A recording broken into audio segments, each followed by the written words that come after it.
Hello everybody, this is Lila in Hawaii. I'm going to show you a few of my treasures from the Silk Road today. These are some I've just completed and they're going off to a magazine, so hopefully they'll be published. Usually my purses and things are published.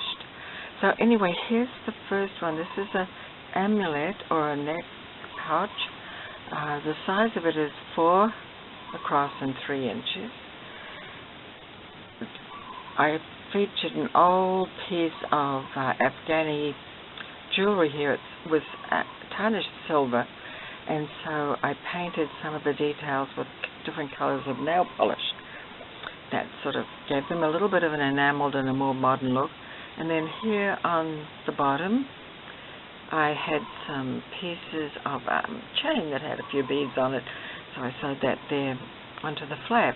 This is the back of the amulet, and the neck hanging cord is leather that I picked up at Walmart, but I believe it's faux leather. You get it on a card in the jewelry department. So that's the back. There's a lot of couching of fibers on this particular one, and of course they close with a snap, lined with green satin, and that's how the pouch looks. So that's from the Silk Road, number 1.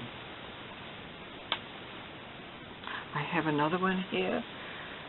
This one's an amulet as well, also from the Silk Road, and made in a similar fashion. The fabrics I used were sari silks, and I sort of appliqued them on and ran a lot of stitchery over the arrangement just so that it would hold them in place. But the edges are not finished, they're all raw edges. I made these wire dangles for the bottom, and then this is the back. Also, this one has a cord that would be similar to the other one. It's a little bit thicker, but it's also faux leather, I believe. On this particular amulet pouch, I sewed on some beads and appliqued a design here with fluffy kind of fiber. This one also closes with a snap, and it's lined. This one's lined with green silk. The other one was lined with green satin. So there was a difference. Now, the other one that I made is more of a shoulder bag. And this woman from Asia is a favorite of mine. She's just beautiful. I appliqued her on the front and surrounded the picture with seed beads, and then I couched on yarns and did some bobbin work. The ornamentation here is also from somewhere in Turkey, I believe, that I bought when I was there one time. And I went ahead and, because it was silvery tarnished, I used some of my same nail polish. I used a sort of a turquoise blue and an orangey red and then a gold. And I painted them, and it looks sort of enameled. Hard to see in the picture. Again, this bag is pieced. And when I finished piecing the front, well, the back also actually, when I finished piecing them, I covered the piecing with some tea-dyed tulle, sort of that light browny tea-dyed, sort of an echre-coloured tulle, and that just sort of brought everything together, but also muted the colours. So these are parts of sari silk, ribbon, different things I had in my stash.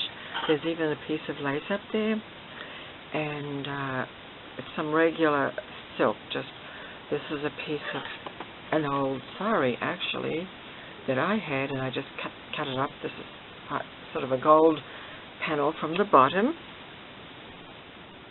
All kinds of little bits and pieces, and the same on the back. Now the pocket that's on the back has a lot of bobbin work, I call it. And the way you make bobbin work is you loosen the fiber in the bobbin, and you do a zigzag stitch or some other open embroidery stitch on your machine. The thread that you use in the bobbin should be thick and quite ornate. It can be a machine embroidery thread, or could be just regular thread if it's gold or silver, and it gives a nice look. It gives more of a hand embroidered look. And then of course I made the key ring to go inside the pouch.